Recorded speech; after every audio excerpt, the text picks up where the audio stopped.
สวัสดีและสวัสดีพ่อแม่พี่น้องปไปตอนนี้เมนให้เพิ่นเช้าเค้กไทยเนาะเปลี่ยนเพิ่นกะไทยได้เนาะพี่น้องใหญ่และซอยกันเนาะเพราะว่าเพื่อนทำอยู่ใต้อันนี้ก็จะเป็นน้องชายเขาเองตัวน้อยๆเพิ่นกะไทยได้อยู่แต่ว่ายังให้เพิ่นเห็ดนักเนาะพี่น้อง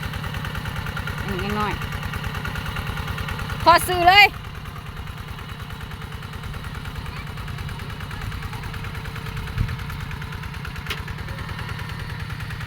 ไทยได้พี่น้องเลยเพิ่นกะใหญ่ก็ฮอดข่อยเนาะพี่น้องใหญ่ก็ฮอดเศร้าขี้อีกน้องสาวนะมือแรกได้30ไหเนาะพี่น้องอันนี้ก็จะเป็นไหนายังร้ายพี่น้องเอ้ยยังมีละ4 5 ที่ไหครับต้องไปได้แล้วเนาะนี่ก็จะมาไทยซอยกันพี่น้องเมื่อวานนี้ได้ไทยคนเดียวเพราะว่ามีคนอยู่เทียงเนาะพอกับแม่เพิ่นไปอันเพื่อนดีนะพี่น้องอันมีคนเสียอยู่บ้านเพิ่นไปไล่นะน้องสาวเพิ่นไทยได้แล้วถ่ายทุกคนนี่เด้อถ่ายให้เบิ่งเลยเด้อคุณพ่อเลยให้เบิ่งไปแล้วเพิ่นก็เก่งนี่แต่ว่าให้มีต่อปฏิไทยเพิ่นสิบ่ได้ไทยเนาะเพราะว่าเพิ่นบ่กล้าเลี้ยวเพิ่นว่าเพิ่นย่านให้มีต่อเซากินไทยเองเนาะนี่แหละพี่น้องซอยกันนักก็เอาเบากระสู่ล้างสุภาหนาสุแดดเลยตอนนี้ก็หมวกก็ใส่ทำไมล้างสุภาหนาสุดินล้างสุภาหนาสุแดดได้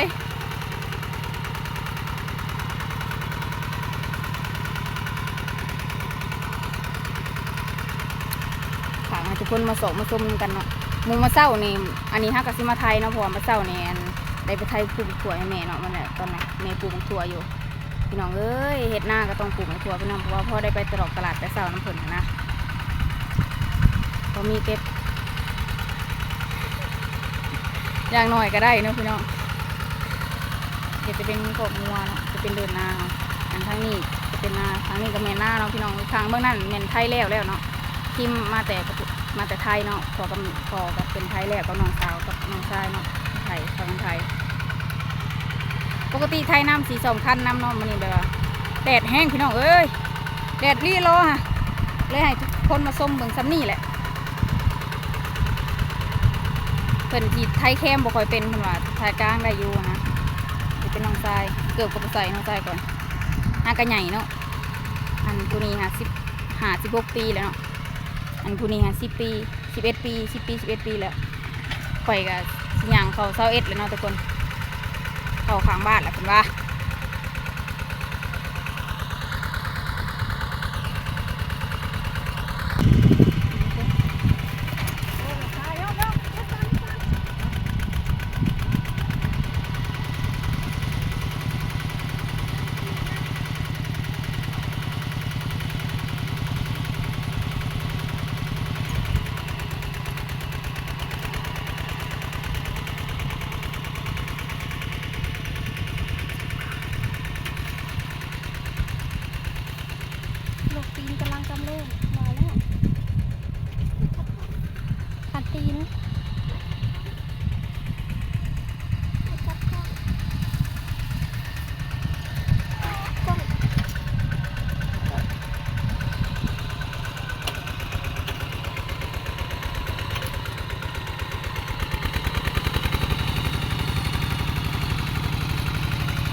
ไปอยากไทยซอยป่ะอยากไทย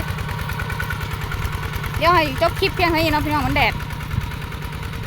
ฝากกดไลค์กดแชร์กดติดตามคลิปให้เด้อเนี่ยมาถ่ายให้เบิ่งเลยพี่น้องเลยถ่ายโดนไม่ได้เพราะมันแดดเนาะแล้วโทรศัพท์สิแตกกดไลค์มาส้มกับผักกดไลค์กดแชร์ให้คลิปให้เด้อทุกคนเลยขอขอบใจมีแม่มาถ่ายซอยอีกแล้วจ้าแม่ค่อยมาถ่ายซอยค่อยโอ้ต่อเด้อนี่มาใส่ช่วยนะคะทุกคนเห็นบ่ค่ะบอกเป็นบนนี้เพื่อนนี่เป็นบนทุกคนเลยแต่เป็นแต่ตอนไทยหน้าเนี่ยแต่ขับออกไปทางนอกบุกล้าครับเนาะแต่คอยหาขับได้พ่อก็เป็นอันนี้ทานผสมเป็นอะไรเนาะอาการเมื่อยบ่ฮะเมื่อยบ่เถ่าบ่เมื่อยหน้าดำคำเครียดหมวกบ่ใส่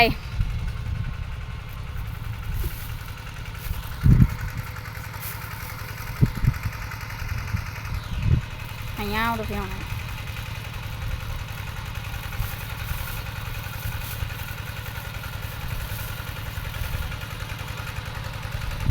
ดูแม่พี่น้องเอ้ยคือยังลายอยู่ได้ยังลายไห่พูดโอ้พี่ลายอันนี้แล้วเลยน้องพี่น้องเบิ่งทางแล้วก็ทางแรกก็ยังคอยยังปฏิญาณเลยไปซูมไปไกลถูกความมันก็ไม่ถูกความมันนะพี่น้องเอามันโอ้ย